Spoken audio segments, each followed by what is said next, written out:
In the middle of a dense, foggy forest, you spot glowing red eyes. Suddenly, a strange clicking sound breaks the silence. It's not just in your head. Stretching over 2,000 miles from Newfoundland to central Alabama, the Appalachian Mountains hide terrifying creatures like Bigfoot and the Wampus cat. You might think they're just myths, but there's actually a chilling explanation behind them. First up, the Mothman. This creature is a superstar in the world of horror stories, but not many people know that its legend actually started in the heart of Appalachia, in Point Pleasant, West Virginia. Back in 1966, two couples were driving when they suddenly came across a human-sized moth, about 7 feet tall, with glowing red eyes. They totally freaked out and sped up, but the strange creature flew and chased after the car, making a screeching sound until it finally disappeared. After this encounter, the group told the police that the creature looked like a tall, muscular man with huge, white wings, but they couldn't see its face because of the hypnotic effect of its eyes. Since then, the Mothman has become a famous urban legend. People swear they've seen similar creatures in other parts of the US, like Chicago and Gallipolis, Ohio. Theories about what people saw range from a balloon with a flashlight tied to it to extraterrestrial beings visiting Earth. But it's also possible that it was just a bird, more specifically, a barred owl. People probably mistook a bird for this creature because the barred owl looks eerie in the dark. It has spooky eyes and makes creepy clicking sounds. Still, these birds aren't huge, so it's strange how they've been mistaken for such a scary monster. Wait, what did people actually see then? The second strange beings are known as the moon-eyed people. This was a group of bearded, flat-faced, pale people with big blue eyes who supposedly lived all across Appalachia. Why did I say supposedly? Well, because no one could ever prove they actually existed. The stories about them were part of the Cherokee folklore, so we don't really know how reliable the information is. Still, their legends creeped out both locals and visitors in Appalachia. The moon-eyed people were said to come near a house at night, and people inside would hear them talking, but they were warned not to go outside, and no matter what happened, they couldn't watch them. In the morning, they'd find their corn gathered as if someone had helped them, or the opposite. Fields completely cleared like a whole group of men had been working there and taken all the crops. One of the most famous stories about them involves a mysterious stone wall found at Fort Mountain State Park. It was built between the years 500 and 1500, but no one knows who actually built it. Some people believe it was the moon-eyed people's work, and the ruins today are proof they really existed. They might not be delusional, though. One theory suggests that the moon-eyed people were actually Welsh people. At the time, they were in Appalachia, mining the mountains, and the Cherokee gave them this nickname because they lived underground and had great night vision. Hey kitty kitty, come here. Oh wait, what's that? According to legends, the Wampus cat is a half-dog, half-cat creature that roams the Appalachians after dark, or just before dawn. And it can run totally upright on 2 legs. So if it comes running after you like a human would, you'd better hide fast and don't look at it. Rumor has it that its yellow eyes can pierce the hearts and souls of anyone unlucky enough to cross its path, driving them to the edge of madness. Okay, that's probably just folklore, but the real-life creature that might be hiding behind these legends isn't much friendlier. The stories describe the Wampus cat as a kind of underwater panther, so some experts believe it sounds a lot like a mountain lion. Apparently, they're really strong swimmers and cross a large lake without much difficulty. Now, let's say you're driving in the Appalachian region at night. Suddenly, you spot an animal in the middle of the road. You slow down and take a closer look. It looks like a deer, but there's something off. Its eyes are too close together, its head is misshapen, its neck is too long, and its legs move in unnatural ways, almost like a puppet on strings. Oh, and even if you honk, this creature won't move. It's definitely not afraid of you. This is the not deer. Although some people have reported sightings as far away as Texas and even Norway, it's definitely an Appalachian myth. One young woman said she was hiking when she spotted a doe. Suddenly, the animal looked right at her, and she noticed that all of its knees were bent backwards. Any direction a deer's knee is supposed to go, the deer's knees did not. Oh my. Anyway, the internet is flooded with people talking about the not deer and its creepy behavior.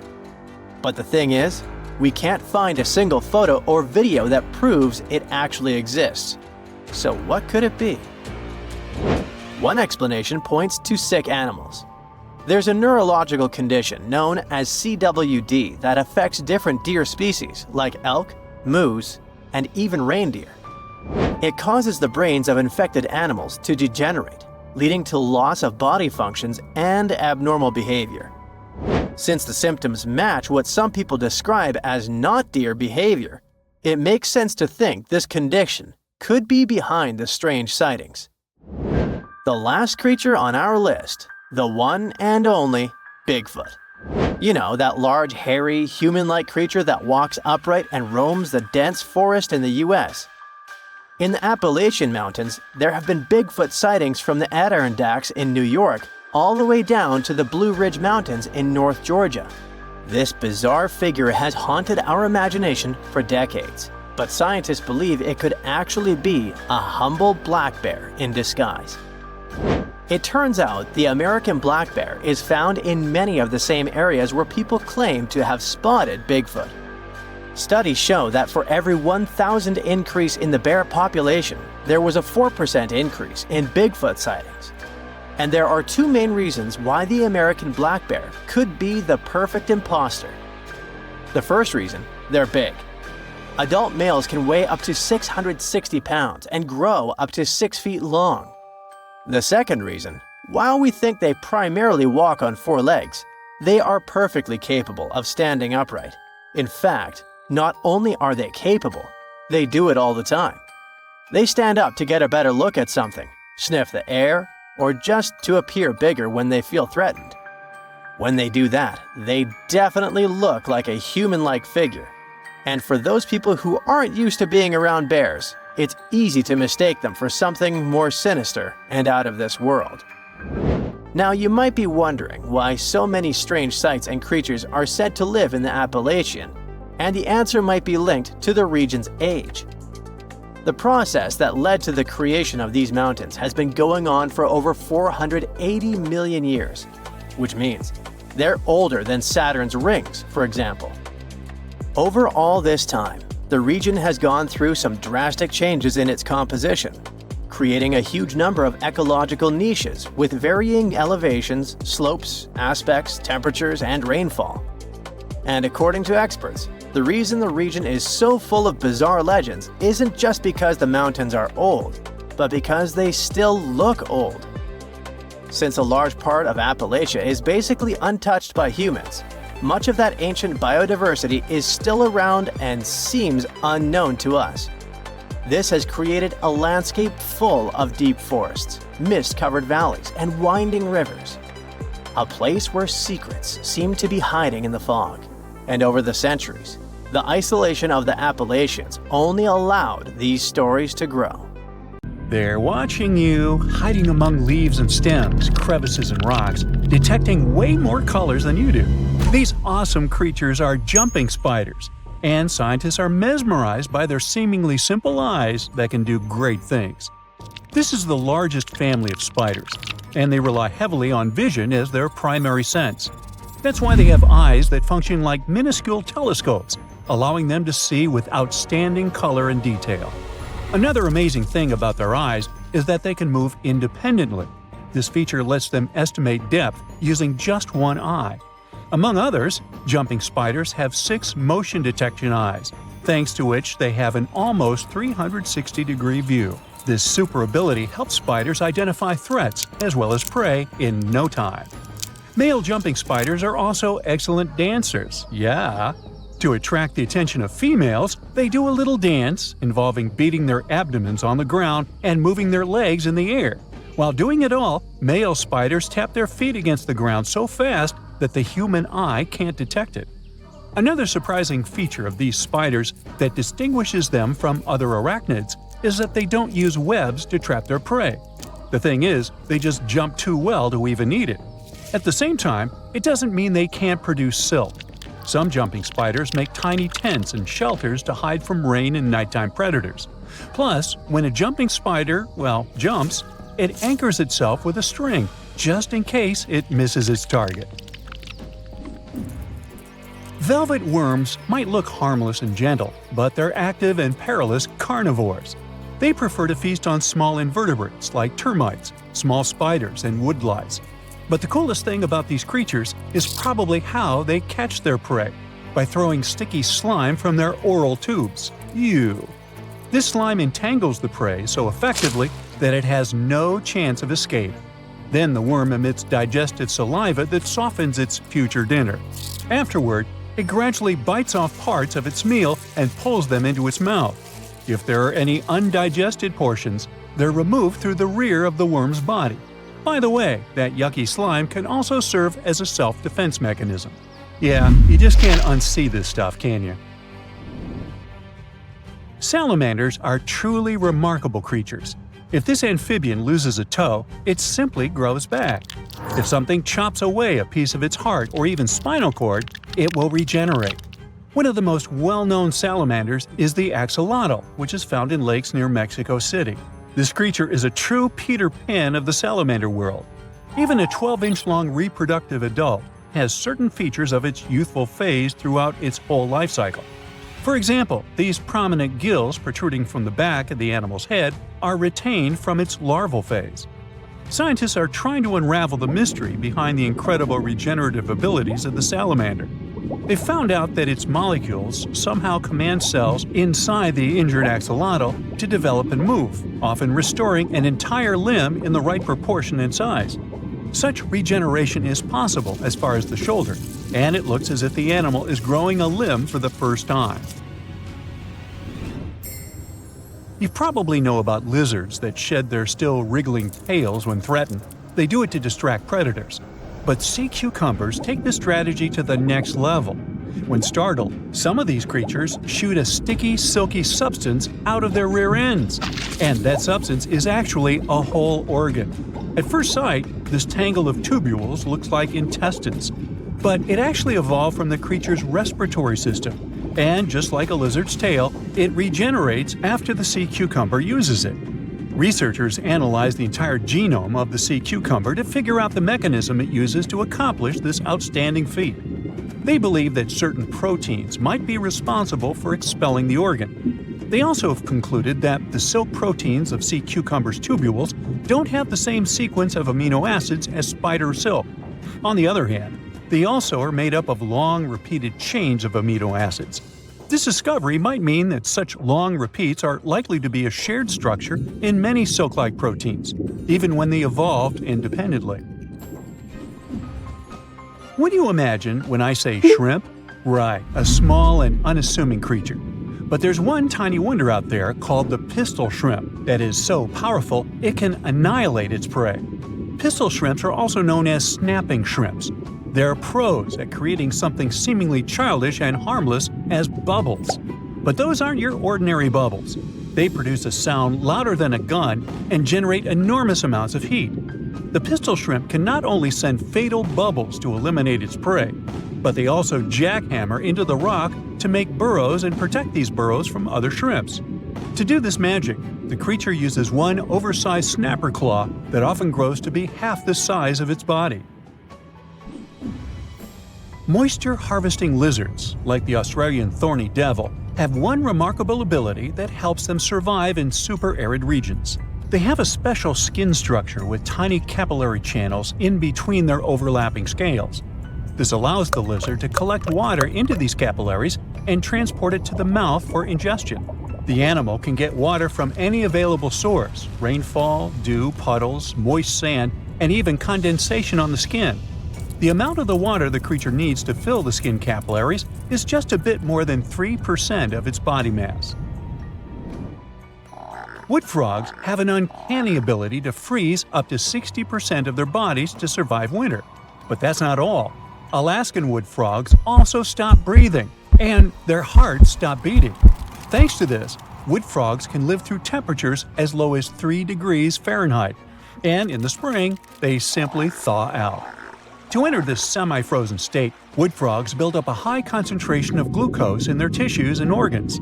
This glucose level can be 100 times the norm. Sugar acts as a cryoprotectant. It prevents ice crystals from forming in the animal's cells. Otherwise, they could puncture blood vessels and damage tissues. Now, some species of Antarctic fish have special antifreeze proteins in their blood. Without them, they wouldn't be able to survive in the frigid waters of the Southern Ocean surrounding Antarctica. Almost no fish can live at temperatures of around 28 degrees Fahrenheit. But these antifreeze proteins bind to ice crystals in the fish's blood, which stops the crystals from growing there and harming cells and tissues. Scientists believe that after interacting with the proteins, ice crystals might travel to the fish's spleen, where they remain stored until the fish get rid of them. It's still unclear how it happens. Maybe these crystals melt. Such an extraordinary adaptation explains why these fish make up around 90% of the fish biomass in that region.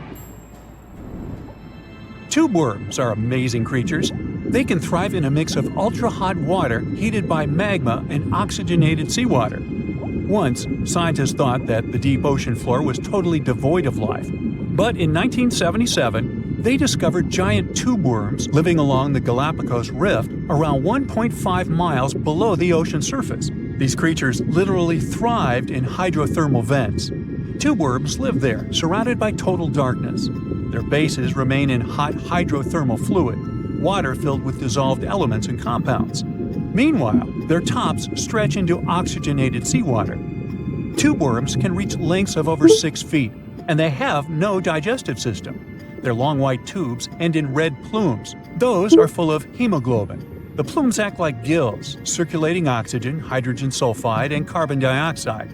Inside tube worms, there are bacteria producing carbohydrates and proteins. These bacteria feed both themselves and the worms. Pufferfish can inflate to enormous sizes, more than double their original size. You see, the problem is that slow-swimming fish can't always escape predators due to their speed limitations. But pufferfish have elastic stomachs that can be inflated with water if they feel threatened. Interestingly, pufferfish's cousins have spines instead of scales that pop up when they puff. It makes them look especially threatening. Anyway, sometimes pufferfish expand just to stretch their muscles. In any case, they can swell up to more than twice their original size. Well, meet the tiny terrors of our world. Fire ants. When they sting, they inject venom that can cause serious trouble. For most people, it's just a fiery sensation and raised bumps. But for others, especially those who are allergic to it, it's life-threatening. These ants set up their camps right under your feet. They're quick to swarm and are fiercely protective of their colonies. They show no mercy to intruders. Their stings are rated about 1.2 on the Schmidt Insect Sting Index, where 4 is the maximum. It feels like a sudden jolt, but the sensations are less burning than when a bee stings you. They originated in tropical regions like Central and South America, but now you can find them even in some temperate zones like North America. In their colonies, fire ants have a strict hierarchy: a queen, winged males and females, and different types of workers. They communicate through chemicals and sounds. The most famous member of this genus is the red imported fire ant. They've come from South America and invaded the southern U.S. They build large mounds, making farming difficult and damaging crops. It's almost impossible to control them. And on top of that, there's now the rise of another invasive species, the tawny crazy ant. This one poses a threat to native ecosystems. Turns out ants can be dangerously unfriendly. Colorful blister beetles are among the 10 most dangerous insects in the world. Luckily, they're not lethal to humans unless they go for you in a big pack. However, they pose a serious threat to large animals such as horses. Blister beetles produce a toxin called cantharidin, which causes skin blistering in humans. In the past, people believed it could treat warts and even rabies, and some even used it in love potions. However, it's a risky game. In the 1950s, a man was jailed for giving cantharidin-laced candies to two women, resulting in a tragic outcome. These beetles are not to be messed with. Handling them or ingesting them is very dangerous. They're attracted to alfalfa and hay. If a horse eats either of those, even a few beetles can release enough cantharidin to end it. This cute caterpillar from South America is called Linomia obliqua, and it's the most dangerous caterpillar on Earth. It's responsible for several fatalities due to its potent venom. It's the larval stage of the giant silkworm moth. When it grows up, it becomes a beautiful and harmless silkworm. But if you see them as youngsters, it's better to stay away. Its toxicity stems from venom-injecting bristles. They serve as a defense mechanism against predators. The poison messes up how your blood clots and can cause really bad symptoms like burning feelings, throwing up, kidney problems, and sometimes even lethal outcomes. A single bite probably won't lead to anything horrifying. It delivers only a tiny amount of venom. But these caterpillars tend to congregate, and they're quite good at camouflage. This increases the risk of multiple stings. Locusts themselves aren't dangerous to humans. They're ordinary, loud grasshoppers. But they're infamous for their swarming behavior. These swarms often happen when there's a dry period with no rain, and then suddenly a lot of rain falls and plants start growing fast. Once it begins, it's nearly impossible to stop. They can become a destructive force within minutes. Throughout history, locust plagues have been devastating, wreaking havoc on crops and farmland. What's interesting is that the term locust can mean different things depending on where you're from. In some places, we're talking about cicadas, which are also known for their loud sounds. But true locusts are ancient creatures, relatively unchanged since the Triassic era. They're among the oldest insects on Earth. Wasps, hornets, and even bees can be extremely dangerous, especially to those allergic to their stings. The Asian giant hornet is the largest of the wasps. It can reach up to 2 inches in size. It packs a powerful venom that can cause serious discomfort and even spray into people's eyes. There's an even more venomous species in the Philippines called Vespa luctuosa, not to be confused with Expecto Patronum. Any Harry Potter fans? Anyway, fatalities because of wasps or bees are rare, but not unheard of. In the UK, about 10 people pass away each year from bee or wasp sting reactions. Always stay cautious. All these insects are very territorial and will fiercely defend their hives. When provoked, they signal danger to nearby bees and instigate a mass defense effort. If you need to handle them, it's best to call professionals. A flea is tiny and humble, but it left a colossal impact on human history and health. They're not just annoying pests, they're notorious carriers of various human conditions and are responsible for some of the worst outbreaks in history. Back in the 14th century, I forget where I was, but the bubonic plague wiped out over 25 million people in Europe, and fleas were a big part of spreading it. Fleas spend their lives searching for warm-blooded hosts to feed on, whether it's reptiles, mammals, pets, or humans. Despite their tiny size and absence of wings, they make up for it with impressive jumping abilities. They can leap 6 feet and jump over 1,200 feet in the air. A flea bite might seem like a minor annoyance, causing itching and inflammation. But a lot of them can lead to anemia in their hosts. Of course, the most dangerous part about them is the viruses, bacteria, and worms they transmit. Kissing bugs mostly live in both Americas, with smaller populations in Africa and Asia. Despite the friendly name, they're great at passing on bacteria, viruses, and parasites. One of the parasites they carry is Trypanosoma cruzi. It's the culprit behind illnesses that affect millions globally and claim thousands of lives each year. What's interesting is that symptoms don't often appear until 10 or 30 years after being bitten. They typically manifest as heart failure, digestive issues, or nervous system problems. They don't actually kiss you. They suck on you and are attracted to their prey by breath. If you breathe through your mouth, you're a target. They're messy biters, often biting chaotically and almost uncontrollably. which only adds to their unsettling nature. Many have heard of the tsetse fly, an unusual and scary insect from tropical Africa. These flies are carriers of one of the most devastating human diseases, sleeping sickness. Similar to the kissing bug, the tsetse fly transmits trypanosomes, the parasites that cause sleeping sickness. They acquire this parasite from an infected host or from within the fly's own body. Sleeping sickness doesn't strike immediately. After a bite, it takes 1 to 3 weeks for symptoms to appear: fever, headaches, joint pains, and itchiness. As the illness progresses, it can invade the nervous system, leading to confusion, insomnia, and loss of balance. Without treatment, it can result in a coma and then a fatal outcome. Luckily, sleeping sickness can be treated, and the number of losses is declining. The tsetse fly holds historical significance too. Its presence has hindered European colonial expansion in Africa. And the crown of the most dangerous insect in the world goes to the mosquito. It's no surprise why. Despite their small size, they wield a massive impact. They're not only responsible for more human losses annually than any other animal, but they've also left an indelible mark on history. These little insects influenced the rise and fall of entire civilizations. For example, malaria significantly weakened ancient civilizations, such as in Rome and Greece. What's interesting is that it's not just the mosquitoes themselves that are dangerous, but the parasites. Bacteria and viruses carry and transmit through their bites.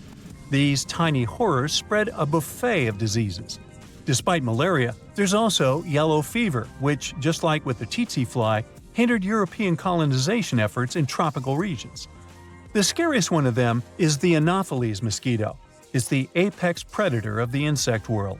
It's responsible for more fatal outcomes and illnesses than any other insect. So, how do we combat these tiny yet mighty foes? With prevention. We need to eliminate standing water in our surroundings and practice mosquito control measures. We must always stay one step ahead to protect ourselves and our communities from dangerous insects.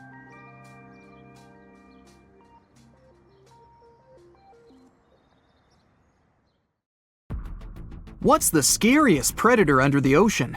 The crocodile? I don't think so. Loch Ness Monster? Please, it never existed. How about the Kronosaurus? Well, it is extinct, but you might be onto something. Let's take a look at what it'd be like if these creatures were still around today. First things first, what on earth was it? The Kronosaurus was a marine carnivore that lived in the cool, high-latitude Eromanga Sea. It covered vast areas of inland Australia between 90 and 120 million years ago, during the early Cretaceous period. Near-complete fossils of the creature were also found near Colombia, which is a country that has a noted connection to prehistoric reptiles and turtles. This fact makes it extremely possible that the monster I'm about to describe existed worldwide. You might have heard saurus and thought, oh, it's a dinosaur. But these were actually reptiles. They were the largest member of the Plesiosauridae family, referred to as plesiosaurs. Fossil evidence suggests they weighed over 20,000 pounds and were roughly 30 feet in length. Just to put that in perspective, the longest crocodile ever measured was a saltwater crocodile by the name of Lolong from the Philippines. It was 20 feet in length and weighed just under 2,500 pounds. And that's still 10 feet shorter and incredibly lighter than the average Kronosaurus, making the crocodile seem like nothing more than a glorified goldfish in comparison. Despite its terrifying length, the most physically daunting feature of the Kronosaurus was its head. Its skull was about 8 feet long, which was actually proportionally large given the size of its body length. Anything that was unfortunate enough to end up inside the Kronosaurus's mouth may have been given false hope. After all, the teeth of the beast weren't actually that sharp. On second thought, I take that back. I wouldn't feel confident around a toothless snake, let alone being inside the mouth of this monster. But it's true that the Kronosaurus's teeth weren't sharp, especially when compared to other carnivorous reptiles, such as crocodiles and alligators. The teeth of this prehistoric sea creature were instead conical. This means that they were cone-like in shape. Unfortunately, This lack of sharpness didn't make them less dangerous. The teeth were enormous and could be up to 12 inches long from the crown tips to the bottom of the roots. This obviously meant that the Kronosaurus had an extremely powerful bite. It was estimated to be up to 30,000 newtons, which is almost twice as powerful as the bite of a large saltwater crocodile. Because of the bluntness of their teeth, they weren't suited for twisting their prey once in their grasp, but the size and shape of the teeth made them perfect for simple open and shut biting. They would have had no problem crushing hard objects such as the toughest of shells any sea turtle could offer. Just like crocodiles, the Kronosaurus is believed to have had a short neck. This may have been an adaptation to allow the beast to successfully catch small, evasive animals. Their body, in general, was fusiform and streamlined. This means it was narrowed at both ends and had very little resistance to the flow of water. The Kronosaurus was also equipped with 4 paddle-like limbs. The hind limbs were larger than the front ones. They could span approximately 7 feet in diameter. All in all, this set the Kronosaurus up to effortlessly propel itself through the waters and be an ultimate predator. Predator X, if you will? That's the name that was given to the fossil of a creature discovered near Svalbard, a Norwegian island group, in 2009. The fossil was identified as a 50-foot-long, 100,000-pound monster with a bite force of 33,000 pounds per square inch. This might be the highest bite force of any known animal. Although Predator X is yet to be classified as any specific type of animal, it was definitely a plesiosaur like the Kronosaurus. And even if it wasn't Predator X, the Kronosaurus was still most definitely a ferocious titan when it roamed Earth's oceans. The Kronosaurus actually got its name from the Greek mythological figure of Cronus, the father of Zeus. Cronus was viewed as a titan from a generation of super powerful beings. So what was it that the Kronosaurus, this terrifying monster, actually feasted on to satisfy its appetite? This creature was known to eat sea turtles, squid, and other larger marine reptiles of that time, such as elasmosaurids and ichthyosaurs. This suggests that if crocodiles existed in the realms of the Kronosaurus, they too might have turned into lunch for the beast. There's evidence from the fossil remains of the Kronosaurus that suggests that they also feasted on sharks, which I know is a disappointment to those of you who view that beast as the king of the ocean. Not when the Kronosaurus was around, my friend. In any case, grounding all kinds of food into small pieces to help digest them would have been difficult without small teeth. This explains the presence of rounded stones found in many of the remains of these sea creatures. Researchers believe these stones may have been swallowed to control buoyancy or to help process food. It's also entirely possible they were accidentally swallowed while feeding on other animals from the seafloor. As if the Kronosaurus even needed to be a meanie with its already existing power and size, there's also evidence to suggest that it indeed might have been. It turns out that after using all its impressive attributes to catch its dinner, the Kronosaurus first liked to play with its food, like a cat does with a mouse.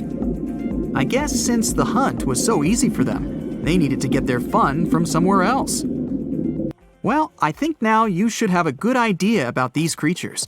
So let's ask ourselves what it would be like if they were still around today. And by the way, why aren't they? Well, the Kronosaurus was completely finished off by the same KT meteor that took out the dinosaurs 66 million years ago. But even before this catastrophic event, they were coming under increased pressure from an even bigger and more vicious family of carnivorous marine reptiles known as mosasaurs. You can't always be a top dog, I guess, or rather, top marine reptile. But what if this never happened, and they were still roaming Earth? Well, this might be obvious, but can you imagine what kind of impact that would have on sea tourism? Based on the impact that famous movies about sharks and killer whales had, what do you think the presence of a Kronosaurus in the ocean would do to beaches? The very creature that would eat sharks and whales for breakfast. Beaches would certainly become a great place to go for a quiet walk, because nobody else would even be there. And what about such activities as boating, surfing, and scuba diving? You think anyone would dare try them, knowing that this 30-foot beast could be lurking beneath them? Let's give humans some credit and assume most of them wouldn't. This would cripple the global sea tourism industry, which is responsible for earning roughly $143 billion every year. Just to make sure this shocking point hits home, the most expensive yacht to ever roam the ocean was called the History Supreme. Its master bedroom was believed to have a statue made of T-Rex's bone and a wall made of meteorite rocks, as well as a 24-karat gold panoramic wall aquarium. Anyway, this yacht was worth nearly $5 billion, meaning you could buy 38 of them with the money lost and potential damages to sea tourism caused by the Kronosaurus. I'm sure that the yacht's owner was happy the beast never made an appearance in their luxurious aquarium. So luxurious, in fact, that some people believe the History Supreme, reportedly owned by some business genius from Malaysia, never even existed. Rumor has it that it was simply an elaborate hoax fabricated by the supposed designer. Anyway, I don't think the trouble would just stop there. People could actually be in serious danger, regardless of being near the ocean or not. No, I'm not about to tell you that this thing would grow legs, adapt to living on land, and start picking us off one by one. At least, I hope not. I'm just going to point out the damage that the Kronosaurus would inflict through its devastating impact on sea trade. In America, ocean transit accounts for 76% of national trade. On top of this, more than 100 vital pharmaceutical products originate in the sea. I'll also state the obvious and point out that the ocean is a huge food source for us humans. The presence of the Kronosaurus could have a great impact on our relationship with the ocean, something we usually take for granted.